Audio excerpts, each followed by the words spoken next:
आज हम मनोविज्ञान की दुनिया में एक खास सफर पर निकलने वाले हैं। हाँ, और हमारे पास सीटीईटी परीक्षा के लिए तैयार किए गए कुछ बहुत ही बेहतरीन नोट्स हैं। बिल्कुल। इनमें जीन पियाजे, वाइगॉत्स्की, कोहलबर्ग, मतलब सभी बड़े-बड़े मनोवैज्ञानिकों के विचारों का एक तरह से निचोड़ है। और हमारा मिशन सिर्फ इन सिद्धांतों को रटना नहीं है, बल्कि ये समझना है कि एक बच्चा हम्म, वो सोचता कैसे है, ज्ञान की दुनिया बनाता कैसे है? सही और गलत का फैसला करना कैसे सीखता है, हम्म, और इस पूरी कहानी में समाज की क्या भूमिका है। सही कहा। हमारे नोट्स की पहली स्लाइड में ही एक बहुत दिलचस्प तस्वीर है। दिमाग, दिल और हाथ। संज्ञानात्मक, हम्म, नैतिक और क्रियात्मक। हाँ, यानी सोचना, महसूस करना और करना। आज की हमारी पूरी बातचीत इसी के इर्द गिर्द घूमेगी। तो चलिए शुरू करते हैं। चलिए। सबसे पहला नाम, जीन पियाजे। और पियाजे का नाम सुनते ही एक ही बात दिमाग में आती है। कि बच्चे नन्हे वैज्ञानिक होते हैं। हाँ, लिटिल साइंटिस्ट्स। ये सुनने में तो बहुत अच्छा लगता है, पर इसका असल मतलब क्या है? क्या वो कोई एक्सपेरिमेंट कर रहे होते हैं? हाँ हाँ, एक तरह से हाँ। इसका मतलब ये है कि बच्चे कोई खाली स्लेट नहीं है जिन पर हम कुछ भी लिख दें। अच्छा। वो पैदाइशी खोजे होते हैं। वो अपने आसपास की दुनिया को मतलब छूकर, चखकर, गिराकर, तोड़कर। हाँ तोड़कर सक्रिय रूप से समझने की कोशिश करते हैं। वो अपने ज्ञान का निर्माण खुद करते हैं। इसी को रचनावाद या कंस्ट्रक्टिविज्म कहते हैं ना? बिल्कुल यही कंस्ट्रक्टिविज्म है। ठीक है। तो वे ज्ञान का निर्माण करते हैं, पर ये होता कैसे है? मतलब दिमाग में क्या प्रक्रिया चलती है? नोट्स में एक शब्द है, अनुकूलन या अडेप्टेशन। आपने बिल्कुल सही नस पकड़ी है। ये पूरी प्रक्रिया इसी एक शब्द में छिपी है। तो बताइए इसके बारे में। चलिए इसे ऐसे समझते हैं। कल्पना कीजिए कि हमारे दिमाग में जानकारी रखने के लिए छोटे छोटे फोल्डर बने हुए हैं। जैसे कंप्यूटर में होते हैं। हाँ बिल्कुल। पियाजे इन्हें स्कीमा कहते हैं। हम्म, ये हमारे ज्ञान के मानसिक पैकेट हैं। ठीक है। स्कीमा। अब मान लीजिए एक बच्चे के दिमाग में चार पैरों वाला जानवर नाम का एक स्कीमा है। हम्म। उसने पहली बार एक कुत्ते को देखा। हम्म। चार पैर, एक पूंछ, भौंकता है। ये सारी जानकारी उसके पुराने फोल्डर में आराम से फिट हो गई। कोई कंफ्यूजन नहीं। कोई कंफ्यूजन नहीं।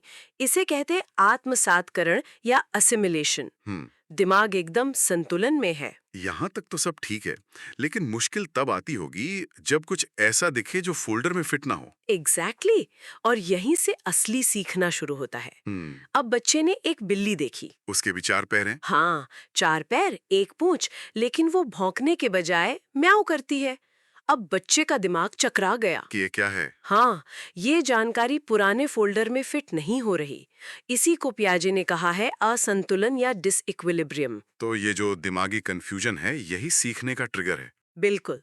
और इस कंफ्यूजन से बाहर निकलने के लिए दिमाग जो करता है उसे कहते हैं समायोजन या अकोमोडेशन। समायोजन। हाँ, दिमाग या तो अपने पुराने फोल्डर को अपडेट करता है या फिर बिलिया नाम का एक नया फोल्डर ही बना लेता है। अच्छा, मतलब उसने अपने सोचने के तरीके को असल दुनिया के हिसाब से बदल लिया। सही कहा। और ये जो आत्मसातकरण और समायोजन की जोड़ी है ना, यही अनुकूलन है। यही अनुकूलन है। वाह। तो सीखना दरअसल संतुलन और असंतुलन का एक लगातार चलने वाला खेल है। हम्म। लेकिन एक 2 साल का बच्चा और एक 12 साल का बच्चा, ये एक ही तरह से तो नहीं सीखते होंगे। प्याजे ने उम्र के हिसाब से भी इसे बांटा है। हाँ, और यही उनके सिद्धांत का दूसरा बड़ा हिस्सा है। उन्होंने विकास की चार अवस्थाएं बताई हैं। चार अवस्थाएं। पहली है संवेदी गामक अवस्था, जन्म से 2 साल तक। इस उम्र में बच्चे की दुनिया क्या है? उसकी इंद्रियां। देखना, सुनना, छूना। हाँ, और यहाँ उनकी सबसे बड़ी जीत होती है वस्तु स्थायित्व को समझना। अच्छा, ये वही है ना कि जब हम बच्चे से पी कबू खेलते हैं और चेहरा छिपा लेते हैं, तो उसे लगता है कि हम सच में गायब हो गए। बिल्कुल, क्योंकि उसके लिए जो दिख नहीं रहा वो है ही नहीं। पर धीरे धीरे वो समझ जाता है कि चादर के पीछे भी चेहरा मौजूद है। और दूसरी अवस्था? दूसरी है पूर्व संक्रियात्मक, 2 से 7 साल। इस उम्र में बच्चे जीवावाद में विश्वास करते हैं। मतलब? खिलौनों को भी जिंदा समझना। हाँ, कि गुड़िया को भी ठंड लगती है, उसे भी भूख लगती है, और वो बहुत अहंग केंद्रित होते हैं। उन्हें लगता है कि पूरी दुनिया उन्हीं के इर्द गिर्द घूमती है। और फिर दिमाग में लॉजिक का स्विच कब ऑन होता है? वो होता है तीसरी अवस्था, मूर्त संक्रियात्मक में, जो 7 से 11 साल तक चलती है। मूर्त मतलब? कॉन्क्रीट। हाँ, यहाँ लॉजिक तो आता है, पर सिर्फ उन चीजों के लिए जिन्हें वो देख या छू सकते हैं। जैसे अब वो समझ जाते हैं कि पानी को चौड़े ग्लास से लंबे ग्लास में डालो तो पानी उतना ही रहता है। इसे संरक्षण या कॉन्जर्वेशन कहते हैं। सही। और आखिरी में आती है चौथी अवस्था, अमूर्त संक्रियात्मक, 11 साल के बाद। जहां हम और आप हैं। हाँ, अब बच्चा अमूर्त चीजों के बारे में सोच सकता है, जैसे ईमानदारी, न्याय, प्यार क्या है। उसकी सोच में एक वैज्ञानिक दृष्टिकोण आ जाता है। तो पियाजे का जो नन्हा वैज्ञानिक है वो अपनी लैब में अकेले ही दुनिया की खोज कर रहा है। हम्म। लेकिन एक और मनोवैज्ञानिक थे, लेव वाइगोत्स्की, जिनका मानना था कि कोई भी वैज्ञानिक अकेले काम नहीं करता। क्या बात कही है। यही दोनों के बीच का सबसे बड़ा फर्क है। वाइगोत्स्की कहते थे कि बच्चे का विकास अकेले में नहीं बल्कि समाज, संस्कृति और भाषा के साथ बातचीत से होता है, विकास अंदर से बाहर नहीं, बल्कि बाहर से अंदर की ओर होता है। वाइगोत्स्की के 3 विचार बहुत मशहूर हैं, ZPD, MKO और स्कैफोल्डिंग। ये सुनने में थोड़े टेक्निकल लगते हैं। इन्हें आसान बनाते हैं। ZPD यानी समीपस्थ विकास का क्षेत्र। इसे आप सीखने का मैजिक जोन समझिए। मैजिक जोन, हाँ, ये उस काम के बीच का दायरा है जो बच्चा अकेले कर सकता है और जो वो किसी की मदद से कर सकता है। अच्छा, जैसे एक बच्चा अकेले साइकिल नहीं चला सकता पर कोई पीछे से पकड़े तो चला लेता है। बिल्कुल। तो वो जो मदद वाला दायरा है वो ही ZPD है। और जो मदद करने वाला है वही MKO हुआ। सही पकड़ा। MKO यानी मोर नॉलेजेबल अदर। ये कोई भी हो सकता है जिसे बच्चे से ज्यादा ज्ञान हो, टीचर, माता पिता या कोई दोस्त भी। ठीक है, तो MKO एक्सपर्ट है, पर वो मदद कैसे करता है? अगर वो बच्चे को सीधा जवाब ही बता दे तो फिर क्या फायदा? बहुत अच्छा सवाल है। और यहीं पर तीसरा कॉन्सेप्ट आता है, पाड़ या स्कैफोल्डिंग। स्कैफोल्डिंग। ये वो अस्थाई मदद है जो MKO देता है। जैसे इमारत बनाते समय मचान का सहारा लेते हैं और काम पूरा होने पर उसे हटा देते हैं। हम्म। वैसे ही MKO बच्चे को सिर्फ इशारे या संकेत देता है, पूरा जवाब नहीं। जैसे साइकिल सिखाते वक्त हम थोड़ी देर के लिए साइकिल पकड़ते हैं और जैसे ही बच्चा बैलेंस बनाने लगता है हम हाथ हटा लेते हैं। वो अस्थाई सहारा ही स्कैफोल्डिंग है। हमारे नोट्स में यहाँ एक एग्जाम अलर्ट दिया है जो बहुत दिलचस्प है। क्या है? इसमें लिखा है कि स्कैफोल्डिंग शब्द असल में वाइगोत्स्की ने नहीं बल्कि जेरोम ब्रूनर ने दिया था। ये तो एक आम गलतफहमी है। हाँ, ये बहुत जरूरी बात है।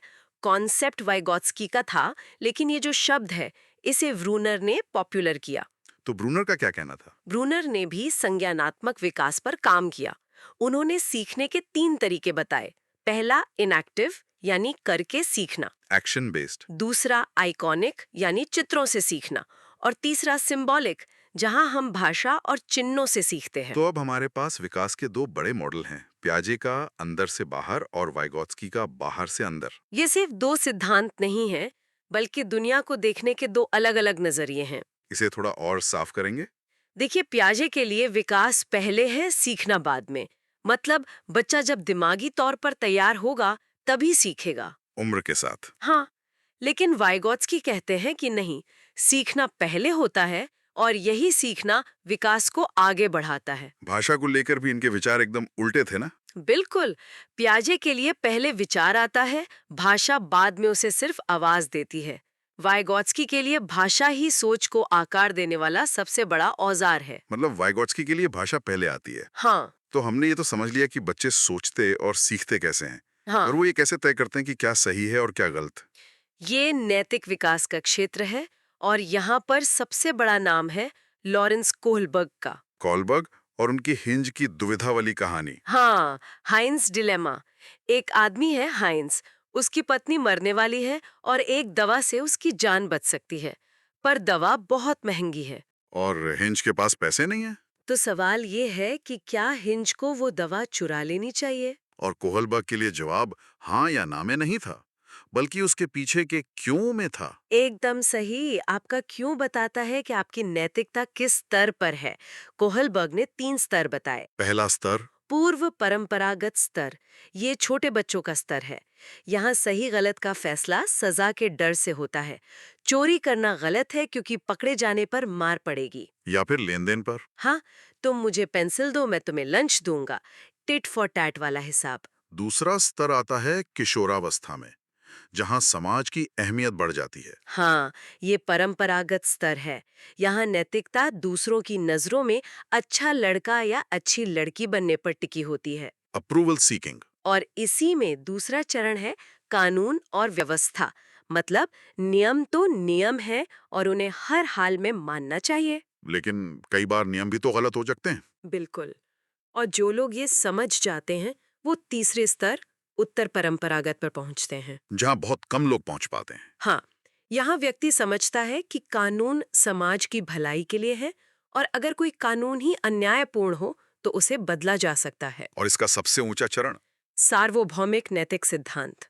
यहाँ व्यक्ति अपनी अंतरात्मा की आवाज को कानून से भी ऊपर रखता है, जैसे गांधी या मंडेला। लेकिन इस सिद्धांत की आलोचना भी हुई, खासकर लैंगिक पूर्वाग्रह को लेकर। हाँ, कैरल गिलिगन ने कहा कि कोहलबर्ग ने अपना पूरा अध्ययन सिर्फ पुरुषों पर किया था। अच्छा। उनके अनुसार पुरुषों की नैतिकता न्याय पर आधारित होती है, जबकि महिलाओं की नैतिकता देखभाल या केयर पर। ये एक बहुत महत्वपूर्ण बात है। जी तो हमने देख लिया कि बच्चे कैसे सोचते हैं और कैसे सही गलत का फैसला करते हैं। पर क्या हर बच्चा एक ही तरह से होशियार होता है? हार्वर्ड गार्डनर इस बात से बिल्कुल सहमत नहीं थे। उन्होंने एक तरह की बुद्धि के विचार को ही चुनौती दे दी। हाँ, उनका बहुबुद्धि सिद्धांत कहता है कि हम सब में कम से कम 8 तरह की बुद्धियां होती हैं। 8 तरह की? हाँ, जैसे किसी में भाषाई बुद्धि ज्यादा होती है तो किसी में तार्किक गणितीय। सचिन तेंदुलकर में शारीरिक बुद्धि है तो AR रहमान में संगीतात्मक बुद्धि। इसमें 2 बुद्धियां बहुत दिलचस्प हैं, इंटरपर्सनल और इंट्रापर्सनल। इनमें क्या फर्क है? इंटरपर्सनल यानी दूसरों को समझने की क्षमता, ये अच्छे नेताओं और शिक्षकों में होती है। और इंट्रापर्सनल? वो है खुद को समझने की क्षमता, अपनी ताकत, अपनी कमजोरियों को जानने की। तो गार्डनर के हिसाब से कक्षा में हर बच्चा अपने तरीके से स्मार्ट है। बिल्कुल, बस हमें उसे पहचानने की जरूरत है। और अंत में आते हैं बेंजामिन ब्लूम, जिन्होंने शिक्षकों को एक तरह का रोड मैप दिया। हाँ, कि बच्चों को सिखाना कैसे है, उन्हें सोचने के किस स्तर तक ले जाना है। ब्लूम का पिरामिड बहुत मशहूर है। हम्म वो कहते हैं कि सीखने के निचले स्तर हैं, जिन्हें लॉट्स या लोअर ऑर्डर थिंकिंग स्किल्स कहते हैं। इसमें क्या आता है? जानकारी को याद करना, उसे समझना और फिर उसे इस्तेमाल करना। ज्यादातर स्कूल यहीं तक सीमित रह जाते हैं। लेकिन असली मकसद तो इससे ऊपर जाना है ना? बिल्कुल, असली मकसद है बच्चों को हॉट्स यानी हायर ऑर्डर थिंकिंग स्किल्स तक ले जाना विश्लेषण करना, मूल्यांकन करना। और सबसे ऊपर कुछ नया निर्माण करना, कुछ नया बनाना। तो एक अच्छा टीचर अपने बच्चों को सिर्फ याद करने से निर्माण करने तक की यात्रा करवाता है। सही कहा। तो अगर हम इन सभी सिद्धांतों का सार निकालें, प्याजे, वाइगोत्स्की, कोहलबर्ग, गार्डनर, ब्लूम, तो एक क्लासरूम में टीचर की भूमिका क्या होनी चाहिए? इन सब का निचोड़ एक ही शब्द में है, शिक्षक एक सुगम करता है, एक फैसिलिटेटर। उसका काम ज्ञान देना नहीं है। बल्कि ज्ञान बनाने का माहौल देना है। उसे बच्चों को रटाने के बजाय करके सीखने के मौके देने चाहिए। गलतियों को सीखने की सीढ़ी मानना चाहिए। हाँ, और हर बच्चे की अनोखी बुद्धि का सम्मान करना चाहिए। इनाम सजा के बजाय सीखने के आनंद को बढ़ावा देना चाहिए। तो ये थी हमारी आज की बातचीत, जिसमें हमने एक बच्चे के मन के नक्शे को समझने की कोशिश की। पियाजे के स्कीमा से लेकर गार्डनर की बहुबुद्धि तक, और कोलबर्ग की नैतिक दुविधा से लेकर वाइगोत्स्की के सामाजिक सहारे तक। ये सिद्धांत बताते हैं कि सीखना कोई सीधी सादी प्रक्रिया नहीं है। बिल्कुल, ये सिर्फ परीक्षा के कीवर्ड्स नहीं है, बल्कि इंसान के विकास की एक खूबसूरत कहानी है। और जाते जाते एक सवाल आपके लिए छोड़ जाते हैं। हमने पियाजे के अंदरूनी वैज्ञानिक और वाइगोत्स्की के सामाजिक सहारे के बारे में बात की। जरा अपने सीखने के किसी अनुभव के बारे में सोचिए। क्या वो आपकी अपनी अकेली खोज का नतीजा था, या किसी की मदद ने आपको वो मैजिक जोन पार करने में सहारा दिया? और गार्डनर की 8 बुद्धियों में से आपको क्या लगता है, आपकी सुपर पावर कौन सी है?